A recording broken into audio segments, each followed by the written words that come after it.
Hello friends, welcome to Educatum classes. My name is Parul और इस video में हम सीखेंगे प्रेजेंट कॉन्टिन्यूअस टेंस क्या होते हैं, उसको ट्रांसलेट अगर हिंदी लैंग्वेज से इंग्लिश लैंग्वेज में करना हो तो कैसे करेंगे और उसका सेंटेंस स्ट्रक्चर क्या होता है।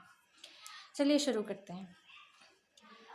प्रेजेंट कॉन्टिन्यूअस टेंस, जैसा कि इसके नाम में ही पता चल रहा है, कॉन्टिन्यूअस। कॉन्टिन्यूअस मीन्स कोई भी काम प्रेजेंट में अभी भी कंटिन्यू हो रहा है, मतलब प्रेजेंट में वो काम चल रहा है। जिस समय हम कोई भी बात बोल रहे हैं उस समय भी वो काम हो रहा है। तो इसकी पहचान होती है कि इस प्रकार के वाक्यों के अंत में प्रायः अक्सर करके रहा है, रही है, रहे हैं आदि शब्द आते हैं। उससे हम पहचान जाते हैं कि ये प्रेजेंट कॉन्टिन्यूअस टेंस है। अब सेंटेंस हमने टाइप पढ़े हुए हैं। सेंटेंस में हम सबसे पहले टेंस समझेंगे अफर्मेटिव सेंटेंसेस। अफर्मेटिव सेंटेंसेस का सेंटेंस स्ट्रक्चर कैसे फॉर्म होता है, देखिए। सब्जेक्ट, सबसे पहले इसमें आता है सब्जेक्ट। उसके बाद आती है हेल्पिंग वर्ब। हेल्पिंग वर्ब जो कि प्रेजेंट टेंस के लिए इज़ हो सकती है, एम हो सकती है, आर हो सकती है। इज़ किसी भी सिंगुलर के लिए हो सकती है, एम आई के साथ लगता है और आर यू और किसी भी प्लूरल के साथ लगता है। फिर उसके बाद जो इसमें वर्ब लगती है, मेन वर्ब, उसमें वर्ब की फर्स्ट फॉर्म के साथ आईएनजी को ऐड कर देते हैं। जैसे अगर हम प्ले मेन वर्ब है, खेलना मेन वर्ब है, तो प्ले के साथ प्लेइंग कर देते हैं। और अगर खाना है तो ईटिंग कर देते हैं। मीन्स हर वर्ब के आगे आईएनजी लगा देते हैं। उसके बाद जो बचता है वो ऑब्जेक्ट लिख देते हैं। तो इसमें सबसे पहला सेंटेंस देखते हैं। अब एक एक करके हम क्या करेंगे, इनके सेंटेंस देखेंगे और आप भी अब इसको चाहे तो अपने कॉपी में नोट कर सकते हैं और इसको सेंटेंस बनाने की कोशिश कर दिएगा इस फॉर्मूले के अकॉर्डिंग। सबसे पहला सेंटेंस है, वे सड़क पर दौड़ रहे हैं। तो क्या पहले आप पहचानिए, क्या ये वास्तव में प्रेजेंट कॉन्टिन्यूअस टेंस का सेंटेंस है? तो रहे हैं, अभी प्रेजेंट में वो दौड़ रहे हैं, इसलिए ये प्रेजेंट कॉन्टिन्यूअस टेंस में होगा। अब वे की इंग्लिश क्या हो जाएगी? वे की इंग्लिश हो जाएगी दे। अब हेल्पिंग वर्ब में दे के साथ क्या आएगा? इज, एम या आर, प्लूरल है इसलिए आर आएगा, दे आर। वर्ब की फर्स्ट फॉर्म के साथ एनजी। अब यहाँ पे वर्ब क्या है? दौड़ना। दौड़ना के साथ रनिंग। कहाँ दौड़ रहे हैं? सड़क पर, तो ऑन द रोड। वे सड़क पर दौड़ रहे हैं, they are running on the road. अब दूसरा सेंटेंस आप बनाइए, मोर छत पर नाच रहा है। तो बनाने की कोशिश कीजिए बिना लिखे हुए। मोर सब्जेक्ट है तो हो जाएगा द पिकॉक। पिकॉक के साथ क्या लगेगा? इज, तो हो गया द पिकॉक इज। नाच रहा है तो नाचने की इंग्लिश होती है डांस, तो डांसिंग, तो हो गया द पिकॉक इज डांसिंग। कहाँ नाच रहा है? छत पर, तो छत को बोलते हैं roof. The peacock is dancing on the roof. देखिए, मोर the peacock is dancing on the roof. ठीक। नेक्स्ट सेंटेंस, माता जी मंदिर जा रही हैं। जा रही हैं, दिस इज अफर्मेटिव सेंटेंस। तो माता जी मीन्स मदर, सब्जेक्ट हो गया। जा रही हैं, हेल्पिंग वर्ब यहाँ क्या होगी? इज। जा रही हैं, गोइंग। कहाँ जा रही हैं? To the temple. Mother is going to the temple. इसको ऐसे बनाइए, इसको ऐसे बनाइए कि मदर जा रही हैं तो is going, mother is going, कहाँ जा रही? To the temple. तो माता जी, mother is going to the temple. तो ये हो गए अफर्मेटिव सेंटेंस। अब इसी प्रकार के कई सेंटेंसेस आप करिएगा। अब हम आते हैं नेगेटिव सेंटेंस में। तो नेगेटिव सेंटेंस जो होते हैं वो एकदम अफर्मेटिव सेंटेंस के ही तरह बनते हैं, बस इसमें एक नॉट आ जाता है। जो नॉट कहाँ लगता है? हेल्पिंग वर्ब के जस्ट बाद। तो इसका फॉर्मूला देख लीजिए। इसका फॉर्मूला होता है सब्जेक्ट प्लस इज या एम या फिर आर, फिर उसके साथ लग जाता है नॉट, उसके बाद वर्ब की फर्स्ट फॉर्म के साथ आईएनजी और ऑब्जेक्ट, मतलब पूरा चीज़ वही होती है। ठीक है। तो इसमें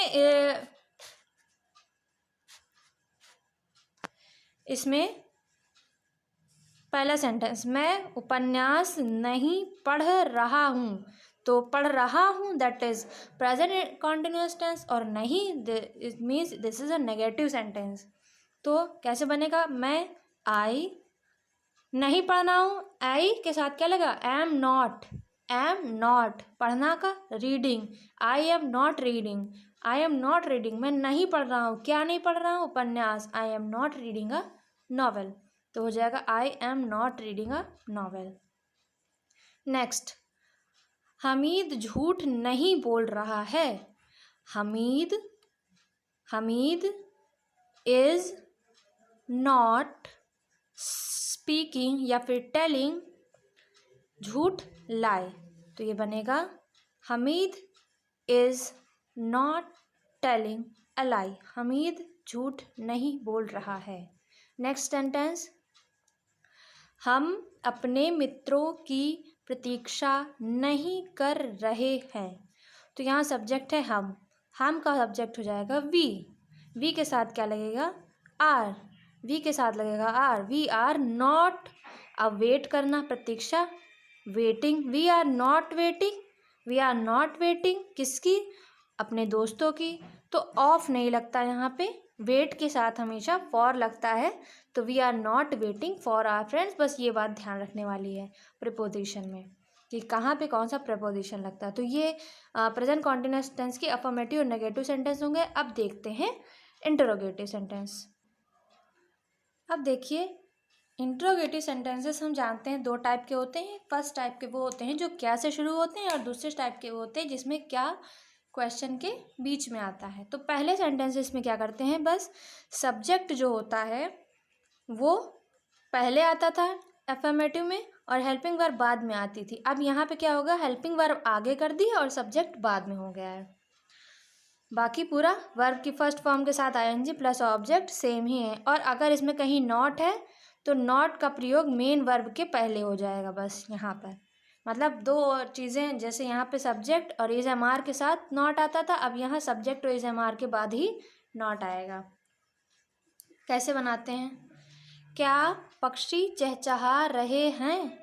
क्या पक्षी चहचहा रहे हैं, तो ये क्या से शुरू होने वाला वाक्य है और इसको यस और नो टाइप भी कहते हैं, क्योंकि इसका जो उत्तर होगा वो या तो यस में होगा या तो नो में होगा। तो क्या पक्षी चहचहा रहे हैं, तो पक्षी तो प्लूरल है, रहे हैं, तो आर द बर्ड्स, पक्षी आर द बर्ड्स। चहचहाने की इंग्लिश होती है चर्प, तो चर्प के साथ आईएनजी लगा देंगे तो chirping. Are the birds chirping, क्या पक्षी चहचहा रहे हैं। अब दूसरा सेंटेंस, क्या नदी पुल के नीचे बह रही है?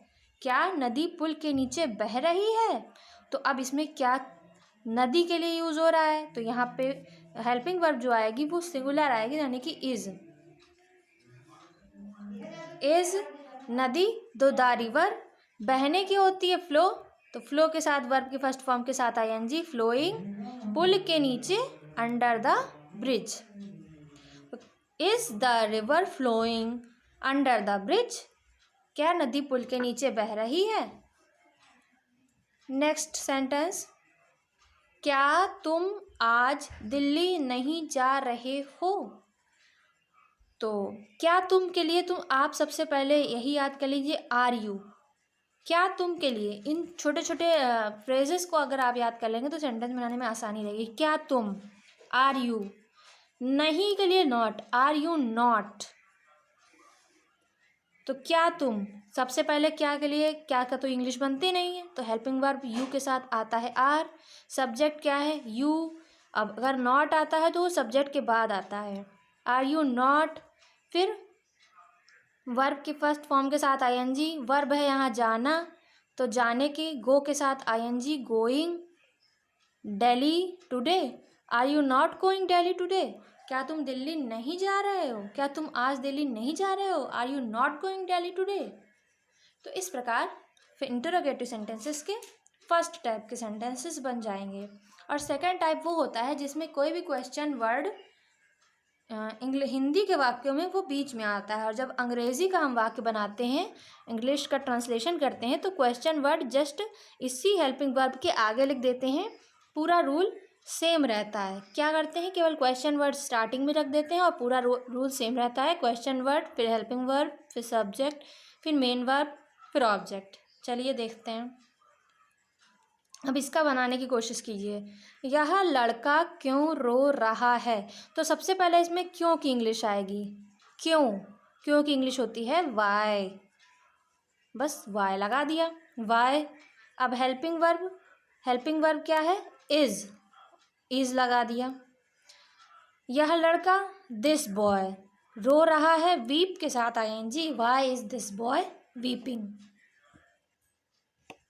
उसके बाद नेक्स्ट सेंटेंस है, तुम्हें कौन बुला रहा है। अब आप इसे बताने की कोशिश कीजिए।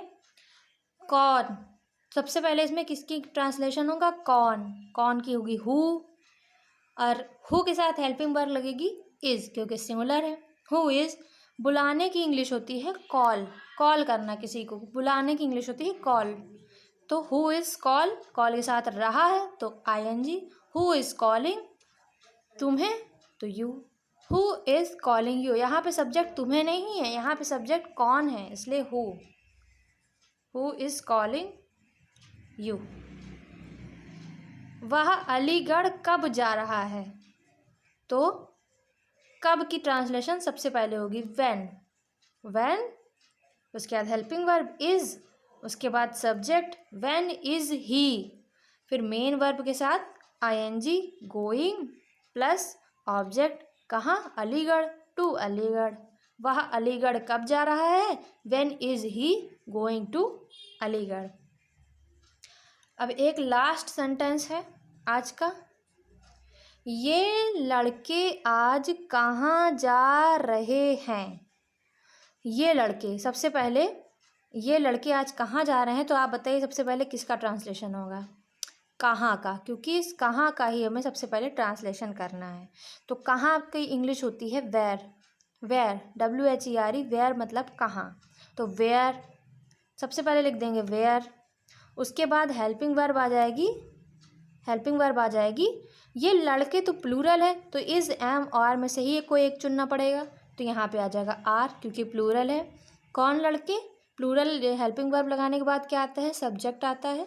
तो सब्जेक्ट है ये लड़के, दीज बॉयज जा रहे हैं, गोइंग टुडे। ये लड़के आज कहाँ जा रहे हैं? Where are these boys going today. तो इस तरह से प्रेजेंट कॉन्टिन्यूअस टेंस के अफर्मेटिव, नेगेटिव और इंट्रोगेटिव सेंटेंसेस का ट्रांसलेशन होगा। बहुत ही आसान है।